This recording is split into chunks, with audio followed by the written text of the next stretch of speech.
This unit deals with electrostatics. Electrostatics is the force that one charge exerts on another based upon how many electrons or exposed protons there are and the distance between those two forces. Before we get into any math, we're first going to figure out how we're going to charge something up. There's three different ways that an object can become charged for electrostatics. Charging by friction or contact is when two objects are rubbed together where they transfer free electrons from one to another. So what happens is there's physical contact, and before I used to have an even amount of protons and electrons over on this object. But now if I rub a balloon on, let's say, your hair, over here, you're having a great hair day, and your hair was even, what's going to happen is it's going to steal these electrons and put them up over here. So the protons can't move, but the electrons can. So this leaves exposed protons behind, and then I have more electrons over here. So this becomes overall negative, and this becomes overall positive.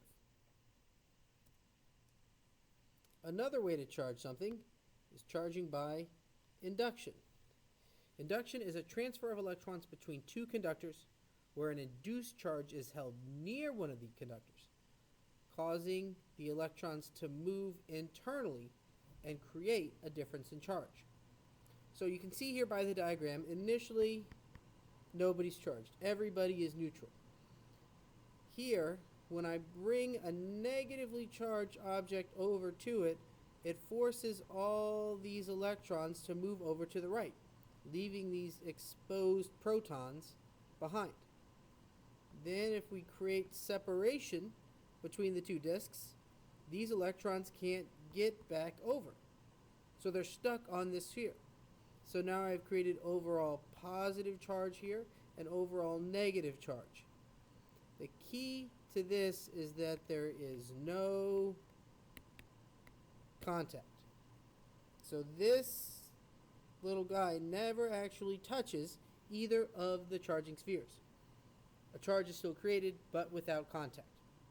The last way to charge something is called charging by polarization. It's where you charge an insulator. To be an insulator, you have to hold tightly onto your electrons. So an insulator doesn't want to give its electrons up. Since they're bound in the atom, they can only align themselves up to create a very weak overall charge. So all these little atoms have one side that's positive and one side that's negative. In the general terms of how much charge you can have on this, it's very, very small. But it's still the only way to charge an insulator. All right, Coulomb's law. Here's our math. F equals K Q1 Q2 over R squared. So how much charge I have over here, I have lots of plus charge, and how much charge I have over here, I have lots of negative charge. In terms of solving this problem, I wouldn't use a negative value here in front of Q2.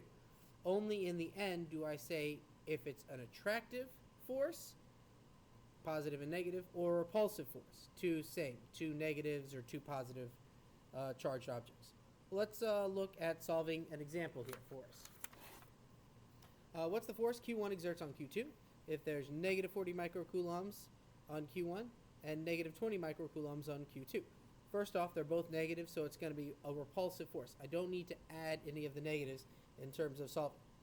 So if I use my equation, K 9e to the 9th times 20 micro, which is e to the negative 6, times 40 micro, which is also e to the negative 6, and I divide all that by 0.5 meters. Don't forget to square it. And when I do all my math and I plug everything in correctly, I should have got 28.8 newtons. And if you say Q1 on Q2 or Q2 on Q1, the force is the same. And just remember, since they are both negative, it is a repulsive force. All right, so that is all for today.